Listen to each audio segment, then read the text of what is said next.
Hello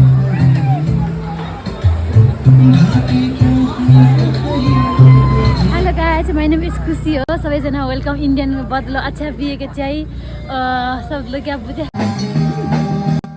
hello guys, Nepal യാത്രയിലെ രണ്ടാമത്തെ video ആണിത്. ഒന്നാമത്തെ വീഡിയോ കാണാത്തവർ നമ്മളെ ചാനലിൽ പോയിട്ട് കാണാം. പോഖറയിൽ എത്തിയതിനു ശേഷമുള്ള കാഴ്ചകളാണ് ഈ വീഡിയോയിൽ ഉൾപ്പെടുത്തിയിട്ടുള്ളത്. ഒരു ലേക്കിനെ ചുറ്റിപ്പറ്റിയിട്ടുള്ള നഗരമാണ് പോഖറ. അതിമനോഹരമായിട്ടുള്ള ഒരു നഗരം തന്നെയാണ്. ഒരുപാട് ആളുകൾ തിങ്ങി നിറഞ്ഞ് പാർക്കുന്ന ഒരു ഏരിയ. അതേപോലെ വിദേശികളും ഇന്ത്യക്കാരും എല്ലാ രാജ്യങ്ങളിൽ നിന്ന ആളുകളും ഇവിടെ ഒരുപാട് വന്നു പോകുന്നുണ്ട്. ഇവിടെ ഓപ്പണായിട്ട് മദ്യപിക്കുന്നവരുണ്ട്, നല്ല ഫുഡ് കൗണ്ടറുകളുണ്ട്, എല്ലാ റെസ്റ്റോറൻറ്റുകളിലും മദ്യം അവൈലബിൾ ആണ്. അതേപോലെ തന്നെ ഇൻ്റർനാഷണൽ ഫുഡ്, പല പല രാജ്യങ്ങളിൽ നിന്നുള്ള ഭക്ഷണം ഇവിടെ അവൈലബിൾ ആണ്. നമ്മളെ കേരളത്തിൽ നമ്മളെ വയലിൽ പിടിക്കണ മീനുകൾ വരെ ഇവിടെ ഫ്രൈ ചെയ്തും ഗ്രില്ല് ചെയ്തും ഒക്കെ കിട്ടും. അത്രയും നല്ലൊരു ഫുഡ് സ്റ്റാളുകളാണ് ഇവിടെ രണ്ട് സൈഡിലും റോഡിൽ. രാത്രി ആയി കഴിഞ്ഞാൽ ഇവിടുത്തെ മാർക്കറ്റിന് ചില നിയന്ത്രണങ്ങളുണ്ട്, പക്ഷേ ലേക്ക് സൈഡിലേക്ക് യാതൊരു നിയന്ത്രണങ്ങളും ഇല്ല. 24 hours ഓപ്പൺ ആണ് എന്നാണ് എനിക്ക് തോന്നുന്നത്. ഞാൻ രാത്രി പാതിരയ്ക്കൊക്കെ പോയി നോക്കിയപ്പോൾ അവിടെ ഓപ്പൺ ആയിരുന്നു. ഇത് ഇവിടുന്ന് നമ്മൾ കണ്ടുപിടിച്ച ഒരു നേപ്പാളി പെൺകുട്ടിയാണ്. അവരവിടെ ചായ കച്ചവടം ചെയ്യാണ്. അവര് ഭക്ഷണ പദാർത്ഥങ്ങൾ റെസ്റ്റോറൻറ്റുകളും റോഡ് സൈഡുകളിലും അതൊന്നും അല്ലാതെ തന്നെ കൈകളിൽ കൊണ്ടുനടന്ന് വിൽക്കുന്ന ആളുകളും ധാരാളം ഉണ്ട്. അവരെ മാർക്കറ്റിംഗ് സ്ട്രാറ്റജിയാണ് ആളുകളെ കണ്ട അങ്ങോട്ട് പോയി സ്ട്രൈക്ക് ചെയ്ത് എന്തെങ്കിലുമൊക്കെ കാരണങ്ങൾ ഉണ്ടാക്കി കമ്പനി അടിക്കുക, പിന്നെ ആളുകളെ അവിടെ അവരെ കീഴിലൊന്ന് കുറച്ച് നേരം സ്പെൻഡ് ചെയ്യാനുള്ള സാഹചര്യം സൃഷ്ടിക്കുക. പക്ഷെ കത്തി വില കേട്ടോ, 100-50 രൂപയാണ് ഒരു ചായക്ക്. അതിൻ്റെ മുകളിലോട്ട് എന്തെങ്കിലുമൊക്കെ വാങ്ങിക്കഴിഞ്ഞ് കഴിഞ്ഞാൽ പിന്നെ പറയാൻ വേണ്ട. അത് ഒരു ടൂറിസ്റ്റ് കേന്ദ്രം ആയതുകൊണ്ട് തന്നെ എല്ലാ രാജ്യത്തുനിന്നും ആളുകൾ വരുന്നതാണ്. നമ്മൾ ഇന്ത്യക്കാരെ കഞ്ഞിത്തരൊന്നും സായിപ്പന്മാർക്ക് ഉണ്ടാവില്ലല്ലോ. ഓരോ ബാർ ഹോട്ടലുകളാണ്.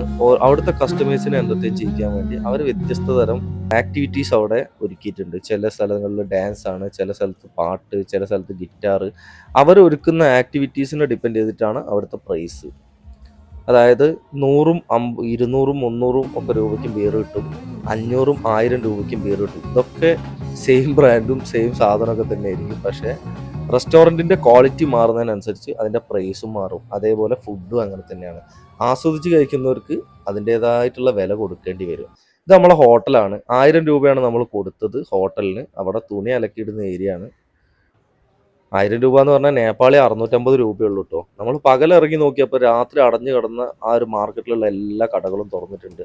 രാത്രി ആകുമ്പോൾ ഇവിടെയുള്ള ഷോപ്പുകളൊക്കെ ഷട്ടർ അടയ്ക്കും. പിന്നെ വഴിയോര കച്ചവടക്കാരും ഇല്ലീഗലായിട്ടുള്ള കുറേ ആക്ടിവിറ്റീസും ലീഗലായിട്ടുള്ള ആക്ടിവിറ്റീസും പിന്നെ ജസ്റ്റ് ഒന്ന് എൻ്റർടൈൻ ചെയ്യാൻ വേണ്ടിയിട്ട് നടക്കുന്ന ആളുകളൊക്കെയാണ് ഇവിടെ ധാരാളമായിട്ട് രാത്രി കാലങ്ങളിൽ ഉണ്ടാവുക.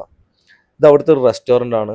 അവിടുത്തെ എല്ലാ റെസ്റ്റോറൻറ്റുകളും നല്ല രീതിയിൽ അലങ്കരിച്ചിട്ടുണ്ടാവും, നല്ല സജ്ജീകരണങ്ങൾ ഉണ്ടാവും. അത് അവിടുത്തെ ഒരു സിസ്റ്റം തന്നെയാണ്. ഒരു ഇൻ്റർനാഷണൽ ക്വാളിറ്റി ഉണ്ടാവും. അതേപോലെ ഫുഡും കാര്യങ്ങളൊക്കെ പറയുകയാണെങ്കിലും നല്ല നല്ല ഒരു ക്വാളിറ്റിയിലാണ് അവർ കൊടുക്കുകയും ചെയ്യുന്നത്. അത്രയും ഹൈജീനായിട്ടാണ് അവർ മെയിൻറ്റെയിൻ ചെയ്യുകയും ചെയ്യുന്നത്. ഈ ലേക്കിൽ ധാരാളം ബോട്ടുകളുണ്ട്, തോണികളുണ്ട്. അത് തോണികൾ നമ്മൾ ആളുകൾ തുഴയാൻ ആളുകളെ വെച്ചിട്ടും നമുക്ക് പോവാം, നമുക്ക് സെൽഫായിട്ടും പോവാം. സായിപ്പന്മാരൊക്കെ സ്വന്തമായിട്ട് തോണിയൊക്കെ എടുത്ത് പോകുന്നുണ്ട് അവിടുന്ന്. കപ്പിൾസ് ഉണ്ട്, അല്ലാത്തവരുണ്ട്, സിംഗിളായിട്ടുള്ള ആളുകളുണ്ട്, ഗ്രൂപ്പ് ഉണ്ട്. ചില ശ്രദ്ധിച്ചൊരു കാര്യം എന്താ വെച്ചാൽ ഈ മദാമ്മമാരൊക്കെ എന്ന് പറഞ്ഞാൽ സിംഗിളായിട്ട് ഒരുപാട് ആളുകൾ ഇങ്ങോട്ട് വരുന്നുണ്ട്. നമ്മളെ നാട്ടിൽ നിന്നൊക്കെ പെൺകുട്ടികൾ ഒറ്റയ്ക്ക് നേപ്പാളിലൊക്കെ പോയി വരിക എന്ന് പറഞ്ഞാൽ ഒരു അത്ഭുതമായിരിക്കും. അവിടെ പക്ഷേ കോമൺ ആണ്. ഈ റെസ്റ്റോറൻറ്റുകളൊക്കെ രാത്രി കുറേ അത്ഭുതങ്ങൾ കാഴ്ചവെച്ച സ്ഥലങ്ങളാണ്.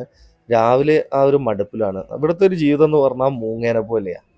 പകലെല്ലാവരും സൈലൻ്റ് ആയിരിക്കും, രാത്രി ആയി കഴിഞ്ഞ് കഴിഞ്ഞാൽ ഇവിടുത്തെ കളികളൊക്കെ മാറും.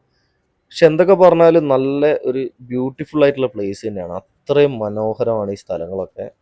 നമ്മളെ ക്യാമറയിൽ എത്രത്തോളം നമുക്ക് മനസ്സിലാവുന്നുണ്ട് എന്നറിയില്ല. ഇത് ഇവിടുത്തെ ഒരു ഡാൻസ് ബാറാണ്. നമ്മൾ രാത്രി വന്ന സമയത്ത് ഒരുപാട് ആക്ടിവിറ്റീസ് ഉണ്ടായിരുന്ന സ്ഥലമാണ്.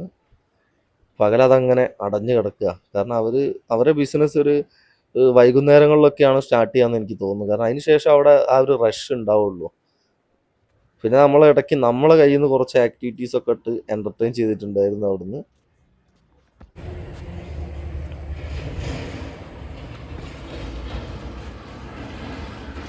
ഈ ഒരു ലേക്കും അതിനെ ചുറ്റിപ്പറ്റിയുള്ള വ്യാപാര സ്ഥാപനങ്ങളും ഫുഡും ഒക്കെയാണ് നമുക്ക് പോഖറയിൽ കാര്യമായിട്ട് എക്സ്പ്ലോർ ചെയ്യാനുള്ളത്.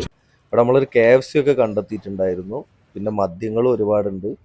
നമ്മൾ ഫുഡ് കഴിക്കുന്ന വീഡിയോസ് ഒന്നും കാര്യമായിട്ട് ഇതിൽ ഉൾപ്പെടുത്തിയിട്ടില്ല. കാരണം അത് റീലുകളായിട്ട് നമ്മൾ ഓൾറെഡി അപ്ലോഡ് ചെയ്തിട്ടുണ്ട്.